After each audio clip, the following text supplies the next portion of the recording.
So sometimes the ways that we can see what's good or a right way to use something is by understanding the ways not to use it or the mistakes that people make. And so let's maybe start there, Stuart. In groups that you have led or from the leaders that you've been supervising here at Pure Desire, what would you say are some of the most common mistakes that you've seen people make with their weekly commitment to change? Yeah. Well, let me just go back to some of your answers that you gave, Nick. Like, that was a great way of setting up this question. Like, when they're too, we'll start with number one, too vague, too small, or too big. Um, so if they're vague, maybe like what you had said, like, I want to be a better husband.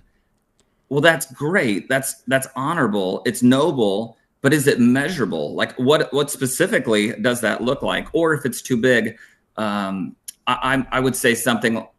We came into this, we've potentially had a lifetime of a habit, and we come in with the expectation that in 1 week that our commitment to change is going to be the thing that is going to break that habit. And so we can either be too vague or we can be too big.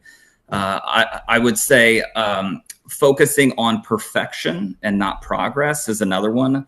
That is a pitfall. And again, we are looking for just small steps that we want to take that move the ball forward. And if we have perfection in the mindset, I think that just is the production of shame is coming when those unachievable goals are set, and then it just produces more shame. And that's almost like the opposite impact that we are wanting from what's established through the commitment to change.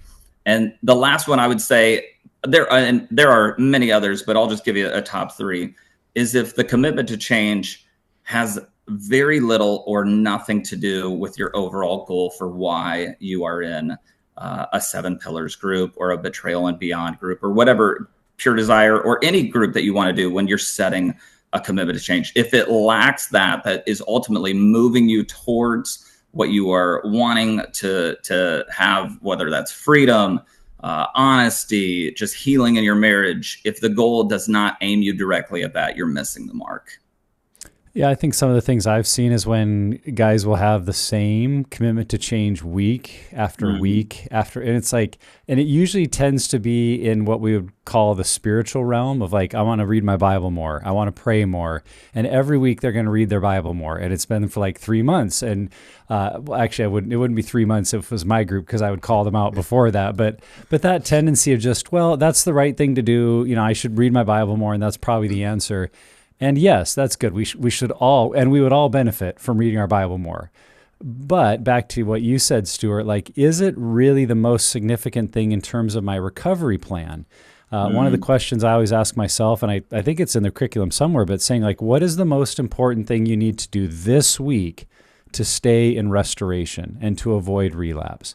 And that could be any number of things, but it's sometimes that idea of like the triage care order of events. If someone is bleeding out, you don't worry about a broken foot because they're going to be, they'll bleed out and die long before you set that foot and make it better. So if your, marriage is in a really, really bad place, your commitment to change probably shouldn't be you're going to go to the gym 3 times and exercise this week. As great as that could be, it'd be really to say, wow, what do I need within my marriage to do what I can to bring some stability, to bring health, to bring, a greater tenderness towards my spouse. So it's kind of looking at like what would be the most critical thing this week that if it caught on fire, or looking ahead and saying what's my stress point? I think many of us as men are, if we're honest, not great at looking ahead a week because we've gotten into like, just get up and do what I need to do today and think through your week holistically to say, what's going to be the real challenge point this week? Am I on a business trip? Is my wife out of town? Are the in-laws coming? Is there a major assignment due at work? Those things that create stress and anxiety are what drive us down our faster scale. So looking ahead, I think that, so maybe saying is a mistake, like not looking ahead, not thinking about your week to come, and just kind of making a random goal because it seems good. That's another common mistake that I've seen. Yeah, I think too, just tying it to the faster scale, their check-in. If a guy's in relapse and then, like you said, Nick, he goes, oh, my commitment this week is to read more, pray more, do that stuff. Well, that's not necessarily, that's good. Yeah. But you just spent a whole week in relapse. So what are you going to do this week to not, like you said, to get back into restoration. So I see a lot of times where it's not, where these guys are struggling, their commitment to change doesn't have anything to do with their last week. I mean, if I've had a horrible week, I got to make a change, or I'm just going to stay there. And so tying it to where you're at from the previous week is really key too, Yeah.